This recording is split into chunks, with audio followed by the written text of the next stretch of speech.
Assalamualaikum warahmatullahi wabarakatuh. Bismillah, alhamdulillah, wassalatu wassalamu ala rasulillah Sayyidina Muhammad ibn Abdillah wala hawla wala quwata illa billahi amma ba'da. Yang saya hormati Bapak dosen Dr. Muhammad Mustaqim MPDI, yang saya hormati teman-teman dari kelas A dan kelas B, serta semua yang menonton video ini yang dirahmati Allah Subhanahu wa taala. Sebelumnya perkenalkan kami dari kelompok 6 beranggotakan pertama Maratus Solehah, yang kedua Samsunia, yang ketiga saya sendiri Soleh Rudiono akan mempresentasikan tentang perang salib pada video kali ini. Bapak dosen dan teman-teman yang berbahagia, langsung saja saya akan mempresentasikan tentang perang salib pada video kali ini. Yang pertama yaitu adalah tentang timbulnya perang salib. Perang salib berlangsung selama kurang lebih 2 abad. Dimulai dari perang salib pertama sampai perang salib ke-8, yaitu dari tahun 1095 sampai 1291 Masehi. Perang salib adalah penyerangan dari kefanatikan Kristen yang dikoordinir oleh Paus, yang mempunyai tujuan untuk merebut kota suci Palestina, merebut dari tangan kaum muslimin yang menguasai saat itu. Cikal bakal terjadinya perang salib adalah karena kekhawatiran orang Bizantium atas serangan dinasti Seljuk yang ingin menyerang Bizantium, yang hendak menguasai pertanian di daerah Bizantium. Sehingga Kaisar Bizantium, yaitu adalah Alexius Comnenus, meminta bantuan pada Paus Urbanus II untuk menggerakkan kaum Kristen supaya membantu mereka menghalau kedatangan Seljuk. Paus Urbanus II akhirnya memenuhi permintaan Kaisar Bizantium. Paus Urbanus II kemudian mengumpulkan kaum Kristen bersatu untuk menyerang kaum Islam. Yang selanjutnya, sebab-sebab terjadinya perang salib itu dipengaruhi oleh beberapa faktor. Di antaranya adalah pertama faktor agama, yaitu direbutnya Baitul Maqdis, terjadi pada tahun 471 Hijriah atau 1070 Masehi. Direbut oleh dinasti Seljuk dari kekuasaan Fatimiyah yang berkedudukan di Mesir, menyebabkan kaum Kristen merasa tidak bebas dalam menunaikan ibadah di tempat sucinya. Karena dinasti Seljuk menerapkan peraturan yang sangat ketat kepada para umat Kristiani ketika hendak beribadah di tanah suci Baitul Maqdis. Yang kedua adalah faktor politik. Kekalahan Bizantium, yaitu Konstantinopel atau Istanbul, di Manzikert pada tahun 1071 Masehi dan jatuhnya Asia Kecil di bawah kekuasaan Seljuk telah mendorong Kaisar Alexius I Comnenus atau Kaisar Bizantium untuk meminta bantuan Paus Urbanus II dalam usahanya untuk mengembalikan kekuasaannya di daerah-daerah penduduk dinasti Seljuk. Oke, yang ketiga yaitu tentang faktor sosial. Stratifikasi sosial yang terdapat pada masyarakat sosial Eropa yang terbagi kepada 3 tingkat, yakni kaum gereja, kaum bangsawan, dan kaum rakyat jelata. Rakyat jelata dianggap sebagai kaum marginal dan tidak memiliki kedudukan apapun dalam masyarakat. Kehidupan mereka sangat tertindas dan harus mengikuti apa kata tuan tanah, sehingga kehidupan mereka selalu dibayang-bayangi rasa kekhawatiran. Oke, selanjutnya yang nomor 4 adalah faktor ekonomi. Semenjak abad ke-10, kaum muslimin telah menguasai jalur perdagangan di laut tepatnya yaitu adalah di Laut Tengah. Dan para pedagang Eropa yang mayoritas Kristen merasa terganggu atas kehadiran pasukan muslimin, sehingga mereka mempunyai rencana untuk mendesak kekuatan kaum muslimin dari Laut Tengah tersebut. Yang selanjutnya yaitu adalah tentang periodisasi perang salib. Yang pertama disebut dengan periode penaklukan, yaitu terjadi antara tahun 1009 Masehi sampai 1144 Masehi. Hasan Ibrahim dalam buku Tarikh al-Islam menggambarkan pasukan salib pertama yang dipimpin oleh Pierre Imert sebagai gerombolan rakyat jelata yang tidak memiliki pengalaman perang, tidak disiplin, dan tanpa persiapan. Pasukan salib ini dapat dikalahkan oleh pasukan dinasti Seljuk. Pasukan salib berikutnya dipimpin oleh Godfrey of Bouillon. Gerakan ini lebih merupakan gerakan militer yang terorganisasi secara rapi. Mereka berhasil menduduki kota suci Palestina Yerusalem pada 7 Juli tahun 1099 Masehi.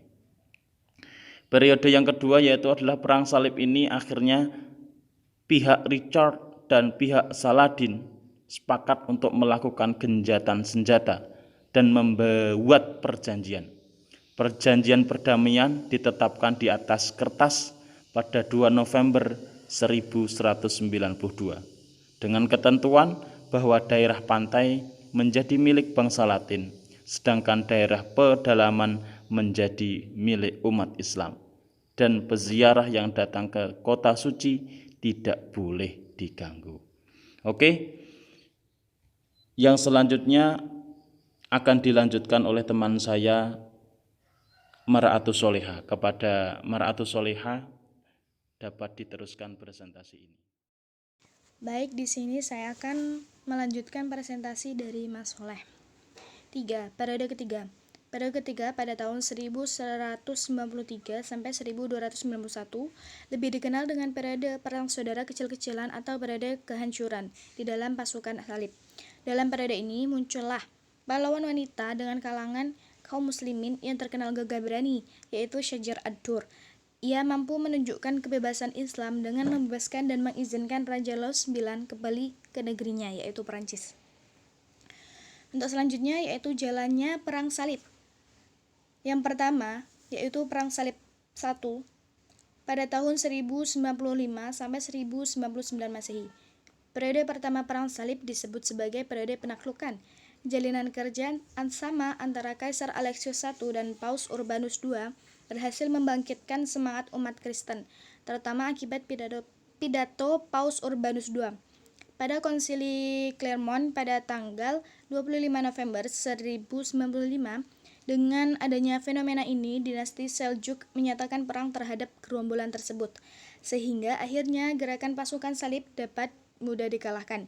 Berawal dari kekalahan pihak Kristiani, Godfrey of Bouillon mengambil alih kepemimpinan pasukan sehingga mengubah tentara salib menjadi ekspedisi militer yang terorganisasi rapi.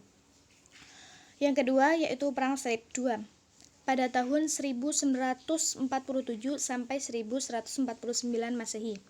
Perang Salib II juga terjadi sebab bangkitnya Bani Seljuk dan jatuhnya Halab atau Aleppo, Edessa, dan sebagian negeri Syam ke tangan Imaduddin Zanki pada tahun 1144 Masehi.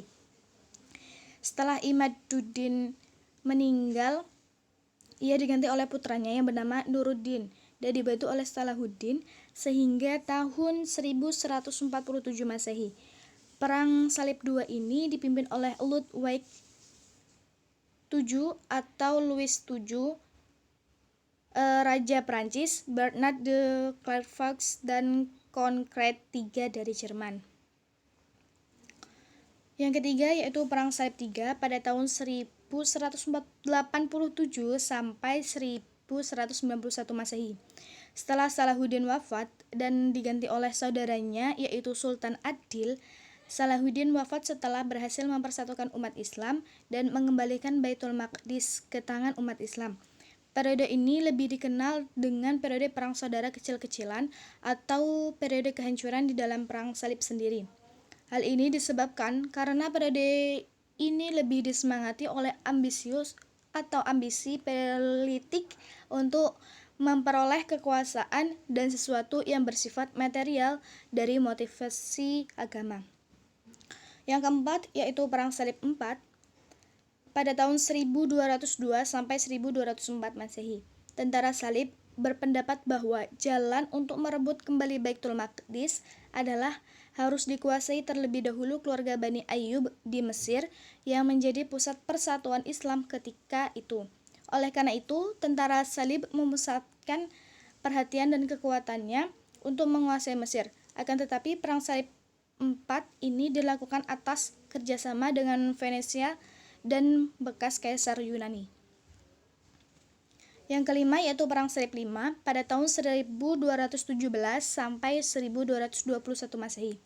Perang Salib V tetap berada di Konstantinopel dan tidak henti-hentinya terjadi konflik dengan pihak Kaisar. Perang Salib V dipimpin oleh Jenderal Brun, Kardinal Pelagius, serta Raja Hongaria.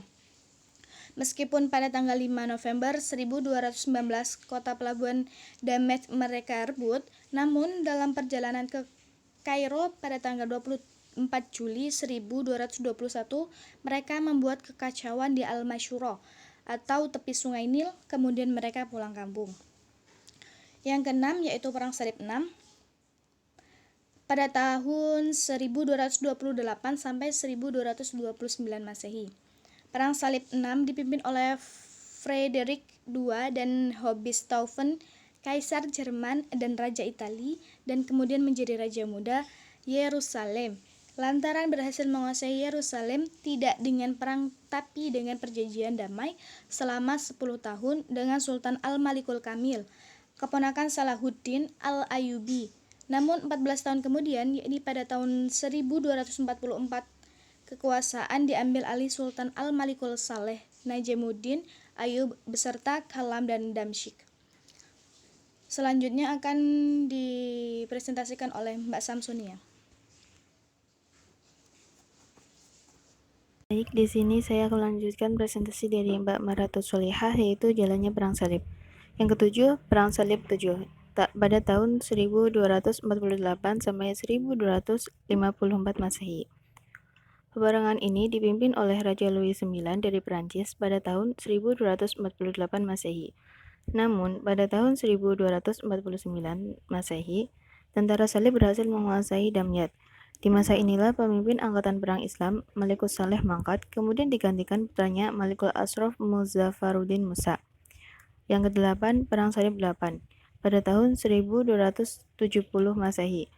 Dalam Perang Salib 8, yaitu pada tanggal 25 Agustus 1270 Masehi ini, Louis IX telah binasa ditimpa penyakit. Dalam riwayat lain menyebutkan ia terbunuh. Akhirnya, pada tahun 1492 Masehi, Raja Ferdinand dan Ratu Isabella sukses menendang habis umat Islam dari Granada, Andalusia. Yang ke-9, Perang Salib 9 pada tahun 1271 sampai 1291 Masehi. Pada tahun 1219 Masehi, meletus kembali peperangan yang dikenal dengan Perang Salib periode ke-6, di mana tentara Kristen dipimpin oleh Raja Jerman Frederick II. Mereka berusaha merebut Mesir lebih dahulu sebelum ke Palestina, dengan harapan dapat bantuan dari orang-orang Kristen Koptik. Dalam serangan tersebut, mereka berhasil menduduki Dimyat, Raja Mesir dari dinasti Ayyubiyah waktu itu. Al-Malik Al-Kamil membuat perjanjian dengan Frederick. Isinya antara lain, Frederick bersedia melepaskan Dimyat, sementara Al-Malik Al-Kamil melepaskan Palestina. Frederick menjamin keamanan kaum muslimin di sana, dan Frederick tidak mengirim bantuan kepada Kristen di Syria. Palestina dapat direbut kembali oleh kaum muslimin tahun 1247 Masehi, pada masa pemerintahan Al-Malik Al-Saleh, penguasa Mesir selanjutnya. Yang selanjutnya yaitu dampak perang salib terhadap dunia Islam. Yang pertama, di bidang politik yaitu kekuatan politik umat Islam menjadi lemah. Banyak dinasti kecil yang memerdekakan diri dari pemerintahan pusat Abbasiyah di Baghdad. Yang kedua, bidang militer. Dalam bidang militer, dunia barat menemukan persenjataan dan teknik berperang yang belum pernah mereka temui sebelumnya di negerinya. Yang ketiga, bidang perindustrian. Mereka menemukan kain tenun dan peralatannya di dunia Islam, seperti kain muslin, satin, dan damas. Mereka juga menemukan berbagai jenis parfum, kemenyan, dan getah Arab yang dapat mengharumkan ruangan. Yang keempat yaitu bidang pertanian. Sistem pertanian yang sama sekali baru di dunia barat mereka temukan di timur Islam, seperti model irigasi yang praktis dan jenis tumbuh-tumbuhan dan buah-buahan yang beraneka macam, termasuk penemuan gula. Yang kelima yaitu bidang perniagaan. Orang barat memakai sistem perdagangan Islam yang menggunakan uang sebagai alat tukar dalam jual beli, karena sebelumnya mereka masih menggunakan sistem barter.